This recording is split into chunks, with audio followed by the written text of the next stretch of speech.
My flight from America had left me but a shadow of what I had been, or what I thought I had been.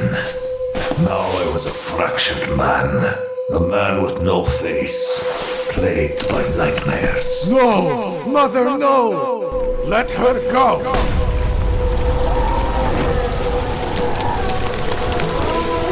Don't you touch her! Such a funny little man you bore, Cynthia.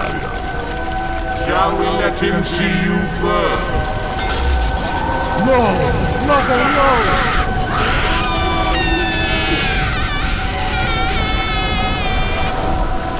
Run, Vic. He'll kill you. Run? Where is it you think you can go, suckling? I am inside you now. I flow in your cold veins like lifeblood. No! How can you run from yourself? You will never escape me. Just as your foolish mother will burn for all time in my eyes.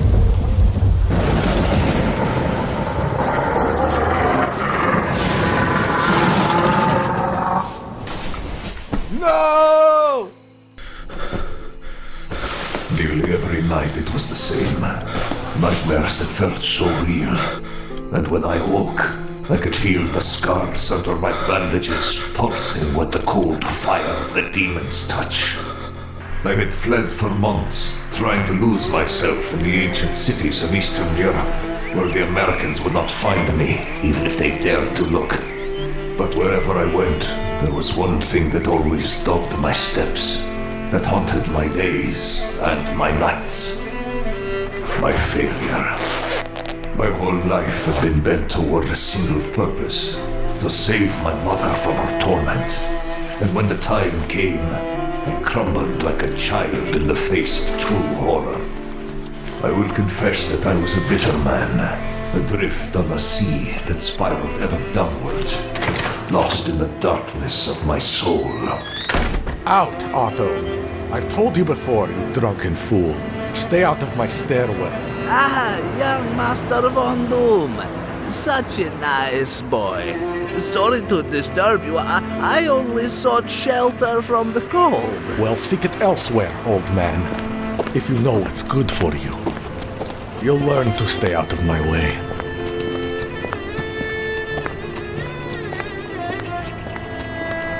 I spent most mornings simply wandering the streets.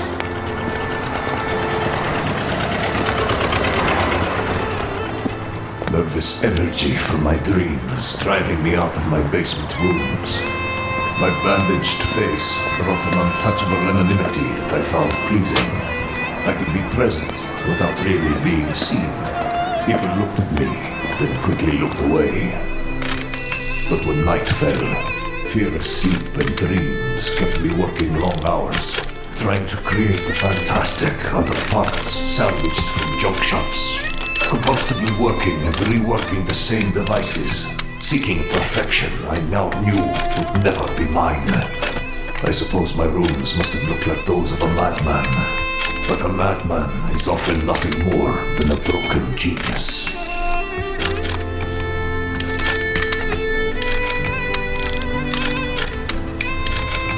But while my escape to Eastern Europe may have made it easier to stay out of the hands of the Americans, it also put me closer to their enemies.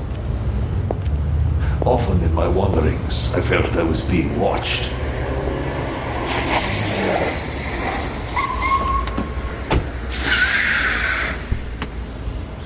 You are Van Doom, are you not? My name is my business, and I'd suggest you keep to your own. I think that you are Victor Von Doom. They told me you would be unafraid, arrogant. And who are they? My superiors, KGB.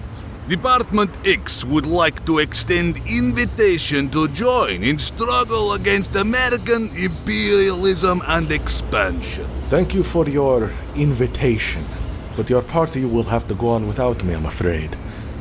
I'm done working for smaller minds. You are mistaken, Van Doom. This is invitation you do not turn down. Take your hand from my arm or risk losing it. Careful now with threats. We have many of those we can make as well. Threats only work against men who have things to live for. You're KGB. You should know that. I was carrying many things on me that could have killed him and his soldiers. But I was foolish and thought to frighten them off instead. What is that? Get!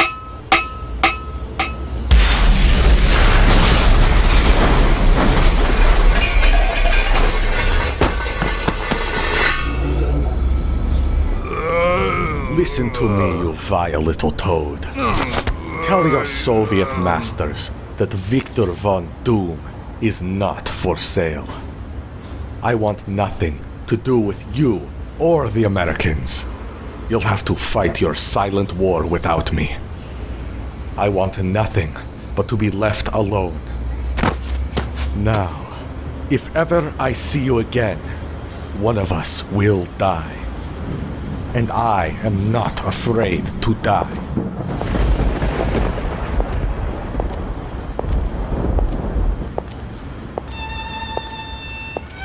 At first, it appeared my tactic had succeeded. I no longer noticed watchful eyes around the city. After all, I was a man who had nothing, so what could they use to threaten me with? And if I was indeed a crazy man, what good was I to them? Let me waste away in my basement with my inventions and my nightmares. Stop! No! No! Let me fall further and further into despair. Soon the money I'd saved during my years in America would run out. And what would I do then?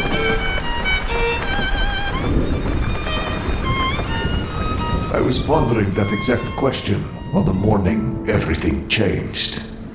It was a day like any other, really. Get out, old man! Drink yourself to death elsewhere! And it had been months since my encounter with the Soviet agent. Still, ever vigilant, I kept watch for anything out of the ordinary. But never did I expect what awaited me in the public square that morning. Victor, is that really you? Valeria. Oh, my Victor. How? What has happened to you? Wait, I don't understand. How can you be here? How did you find me? Well, it's a long story. Is there somewhere we can sit down? Away from all these people? We found a corner in this small cafe, and this lost friend of my childhood, the one woman other than my mother that I ever truly loved, told me her tale.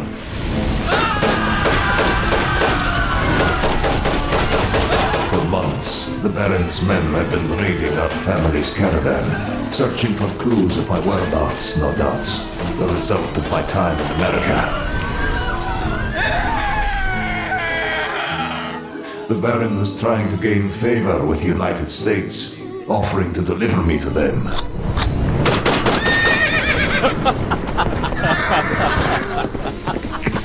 After a few of these raids, many in the group feared for my safety. I was their leader, after all, though I'd been gone many years. But a fortune teller named Christos told Valeria that he'd seen a vision of me in his teacup. The Master, he needs you, girl. He said that you had been injured, and that I would find you here, in this town, with your face hidden from the world. Christos? I always found him nothing more than a fool. His predictions have grown sharper lately.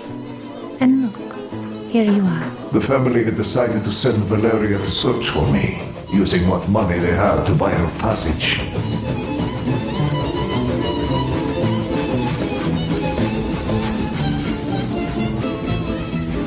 The fortune teller said that I was lost, that my mind was unraveling, and Valeria had left her homeland for the first time on nothing more than that.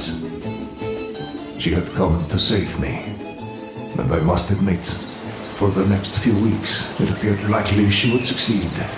The hole I was sinking into suddenly disappeared. The darkness of my thoughts eased, replaced by her familiar laugh, her caring touch. She didn't even look away when I showed her what the demon's touch had done to me.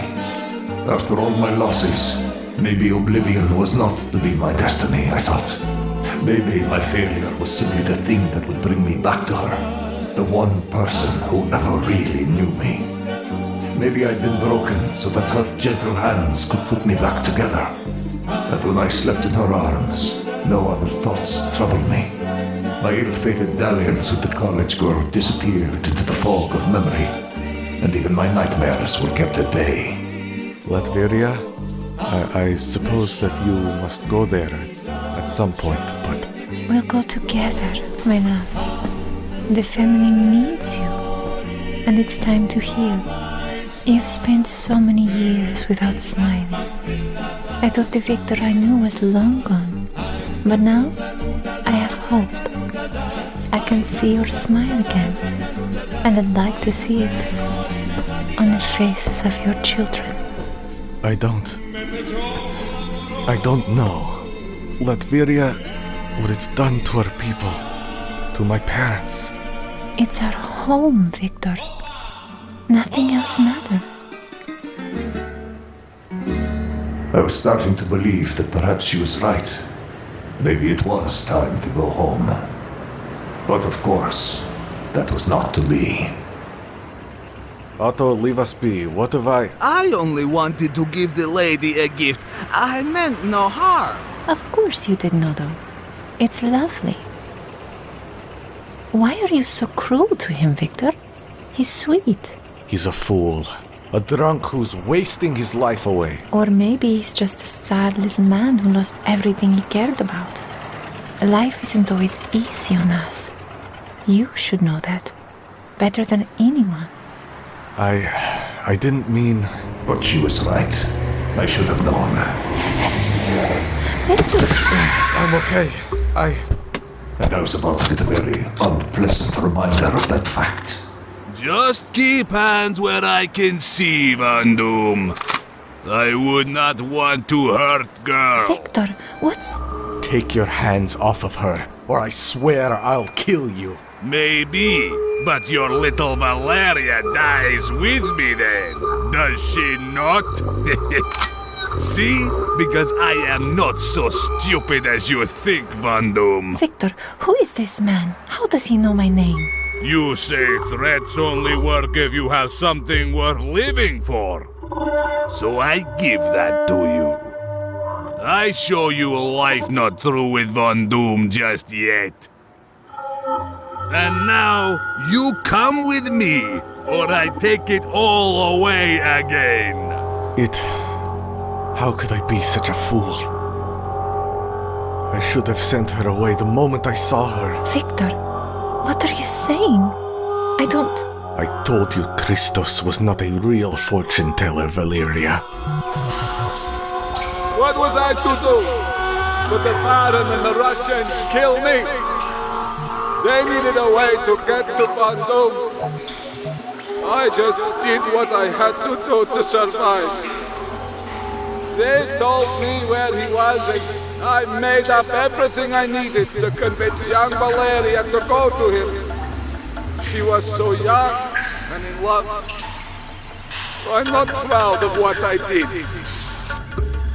All right. Let her go, and I'll come with you. No, I think we keep her for safekeeping until your work for us is done. He had me, and he knew it. I would have done anything to get Valeria out of his clutches. But as it turned out, she was the only person on that street who was truly safe. Victor! What is?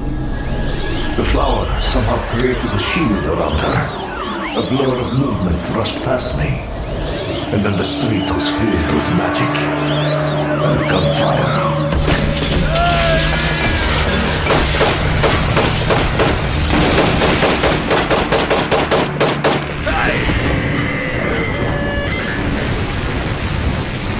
And then it was over. But my story, it turned out, was just beginning. Victor, What just happened? I don't... Otto? Almost missed my chance to save. Old legs. Too slow. Almost. You knew they would. How? How did you do all that? Listen to me, young master. I am not who I seem.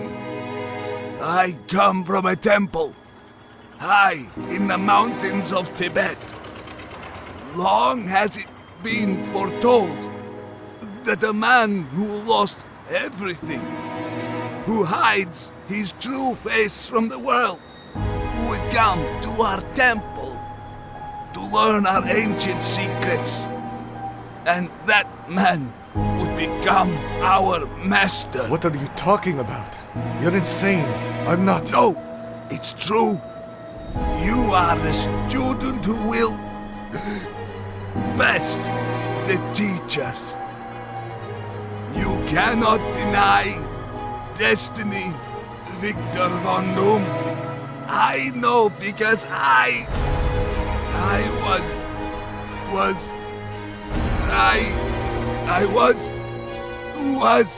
Victor, what is he talking about? Find my temple, young master.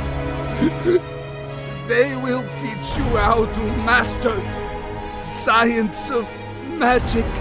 Your path is just beginning. Find them. Find them.